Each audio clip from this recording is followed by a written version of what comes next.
आप देख रहे हैं voice of MP news channel और मैं हूं आपके साथ महक। वहीं बात करें तो नीमच कृषि उपज मंडी में पिछले एक हफ्ते से ऊपर हो चुका है और पोस्ता दाना नीलामी का कार्य बंद है। इसी के साथ आज सोमवार सुबह हुई हल्की बारिश से किसानों की उपज भी गिरी हो गई, जिसके बाद से किसानों में आक्रोश व्याप्त है। वहीं सभी को लेकर जो है हमारे संवाददाता मुश्ताक अली शाह ने भारतीय किसान यूनियन प्रदेश अध्यक्ष मोहन सिंह जाट से चर्चा की है। साथ ही मंडी में अव्यवस्थाओं को लेकर और पोस्ता दाना नीलामी बंद को लेकर इन सभी को लेकर उनका क्या कहना है, आपको सुनाते हैं। नमस्कार दोस्तों, मैं हूं आपके साथ मुश्ताक अली शाह। आप जुड़ चुके हैं वॉइस ऑफ एमपी से। वॉइस ऑफ एमपी ने हमेशा किसानों के हित की खबर चलाई है और आज अपने हम किसानों के हित की बात करेंगे। मंडी की बात करें तो मध्य प्रदेश की सबसे बड़ी कृषि उपज मंडी में अभी हाल ही में जो है कुछ 15 दिन पहले है पोस्ता दाने की नीलामी व्यापारियों ने बंद कर दी, जिसको ना तो जिला प्रशासन ने बंद किया है, ना मंडी सचिव ने बंद किया है, व्यापारियों ने अपने आप बंद किया है। क्या कारण है पूछते हमारे साथ पूछने के लिए मोहन जी जाट है, किसान नेता, बात करते हैं उनसे। क्या कहना भाई साहब, 15 दिन से जो है मंडी में पोस्ता दाने की नीलामी बंद है, किसान परेशान है, दूसरी मंडी की ओर रुख कर रहे हैं।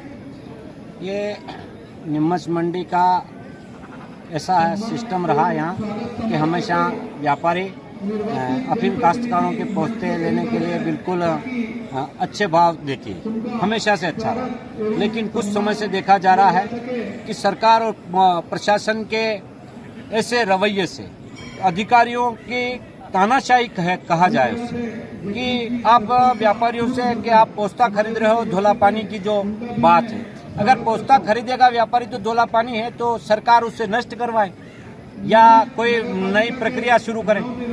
आज व्यापारी परेशान हो गया है इस स्थिति में।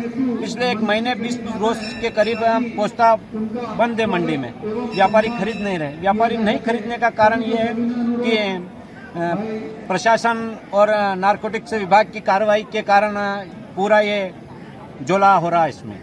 तो ऐसी स्थिति में व्यापारियों पे छापे पड़ रहे हैं, व्यापारियों पर केस दर्ज हो रहे हैं, तो किसान भी परेशान है, पोस्ता घर पे लेकर बैठा है। तो व्यापारी कहाँ जाए, आज किसान कहाँ जाए। ऐसी स्थिति में दो पैसा आता था, आज 60-70 हज़ार रुपये सरकार ने पोस्ते के भाव कम कर दिए, तुर्की से पोस्ता निर्यात हो रहा है। ऐसी स्थिति में किसान की हालत बहुत कमजोर हो गई। मालवा मेवाड़ में अफीम की खेती को मुख्य धंधा माना जाता है। मेरे हिसाब से सरकार को इस पर तुरंत संज्ञान लेकर व्यापारियों के पक्ष में और किसानों के पक्ष में कोई कानून बनाना चाहिए। अगर हम धोला पानी की छनाई की बात करें, जिस तरह पोस्ता छनाई की, तो छनाई के लाइसेंस को लेकर किस तरह की प्रक्रिया है, क्यों लाइसेंस नहीं मिल पा रहा है? किसानों को इसमें लाइसेंस नहीं मिलता। इसमें पोस्ता जब किसान साफ कर मंडी में लाता है तो उसमें कोई धोला पानी नहीं रहता, लेकिन फिर भी प्रशासन और एनसीबी का मानना है कि इसमें धोला पानी है, जबकि इस समय कोई धोला पानी मिला हुआ नहीं रहता। अच्छा शुद्ध पोस्ता रहता है।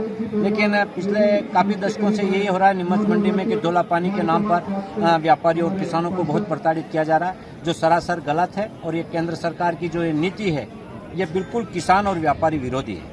अभी हाल ही में दो माह पूर्व मंदसौर में पूरा प्रशासन और तीनों विधायक, नीमच मंदसौर विधायक यशपाल सिसोदिया और सांसद भी रहे और एसडीएम वगैरह पूरा प्रशासन मंडी प्रतिनिधि थी, वहाँ पे इस बात के लिए बैठक की गई थी, लेकिन उस बैठक के बाद भी अभी तक कोई हल नहीं निकल पाया।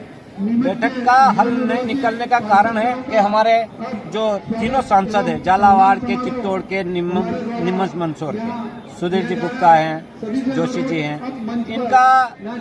इनकी ठोस नीति नहीं है और ऊपर केंद्र सरकार तक इनकी बात को या तो ये पहुंचा नहीं पाए या ये किसानों को और व्यापारियों को गुमराह कर रहे हैं। और विधायकों की तो आज ये दशा हो गई कि उनकी कोई सुनने को तैयार नहीं या उनकी बात में कोई दम नहीं ताकि ऊपर उनकी बात। आज इसी स्थिति में मंडी बंद है, व्यापारी परेशान है, व्यापारियों पर केस दर्ज हो गए, किसान परेशान है। किसान जाए तो बेचारा कहाँ जाए। आज पोस्ता लेकर घर में पड़ा हुआ है। डोडा चूरा नष्टीकरण को लेकर भी कोई योजना नहीं है। डोडा चूरा के भाव भी सरकार ने तय नहीं किए कि किसानों को कितना मिलना चाहिए। ऊपर से सीपीएस पद्धति थोप दी गई। उस सीपीएस पद्धति में किसानों को लाखों रुपए का नुकसान हो गया। और सबसे बड़ा नुकसान इसमें जो मजदूरी मिलती थी 10-15 हज़ार रुपए, उसको 10-15 रोज में आज वो मजदूर दर दर भटकने को तैयार है। और जो सरकार गुजराती व्यापारियों के कंपनियों को फायदा पहुंचाने के लिए, गुजराती लोगों को फायदा पहुंचाने के लिए सीपीएस पद्धति लाई, जो कि किसानों और मजदूरों के और व्यापारियों के खिलाफ है।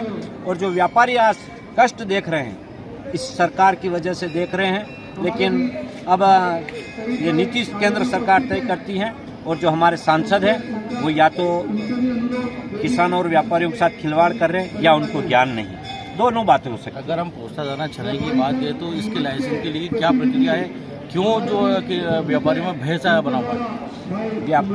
जो एक गाइडलाइन बनी थी पहले लाइसेंस की प्रक्रिया, उसके तहत नष्टीकरण होता था समय समय पर, लेकिन काफ़ी समय से पिछले 2017 के बाद कोई नष्टीकरण की प्रक्रिया नहीं रही। तो ऐसी परिस्थिति में हमने ये देखा है कि जो व्यापारी जो डोला पानी निकलता है, मान लो 10-15 कुंटल पोस्ते में से 5-10 किलो निकलता है, तो उसमें भय रहता है कि अगर मैं पोस्ता खरीदूंगा तो डोला पानी निकलेगा, कहीं ऐसा ना मैं फंस जाऊं, 8-18 NDPS मामले में मेरे खिलाफ दर्ज हो जाए। और ये उसके ऊपर अभी तक न तो सांसद ने कोई संज्ञान लिया इस मामले में, न कोई कठोर नीति बनाई, न किसानों के हित में निर्णय हुए, न व्यापारियों के हित में निर्णय हुए।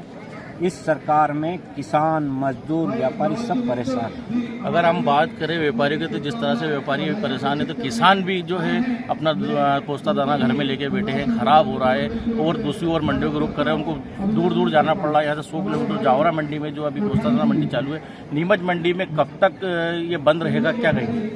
नीमच मंडी में जब तक व्यापारियों को कोई ठोस आश्वासन या ठोस नीति नहीं बनती, तब तक व्यापारियों से हमने चर्चा की थी इस विषय में कि मंडी बंद है पोस्ता की और हम किसान सब परेशान हैं, आप कुछ कीजिए।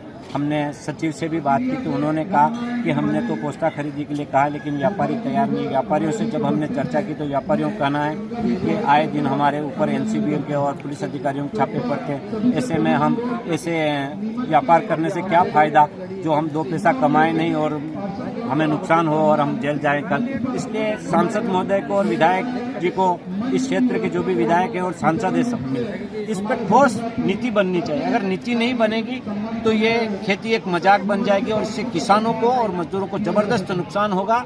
और जो देश में दवा कंपनियों हैं उनको जो मार्जिन उपलब्ध हो करानी, वो सब सरकार की एक चाल है कि विदेशों से निर्यात करवाकर वो ड्रग्स उपलब्ध करवाया जाए फैक्ट्रियों को, दवा कंपनियों को, ताकि यहाँ का किसान और मजदूर मारा जाए। इस सरकार की मंशा यही है, इसके अलावा कुछ नहीं। तो ये थे हमारे साथ किसान नेता और कांग्रेस पार्टी के वरिष्ठ मोहन सिंह जाट, जिन्होंने जिस तरह बताया कि जिस तरह से किसानों के साथ खेल हो रहा है, वहीं व्यापारियों के साथ भय बना हुआ है। अगर यही नीति रही तो कहीं ना कहीं किसानों को जहाँ भारी नुकसान होगा वहाँ व्यापारी भी अपना माल ठप करके बैठे रहेंगे।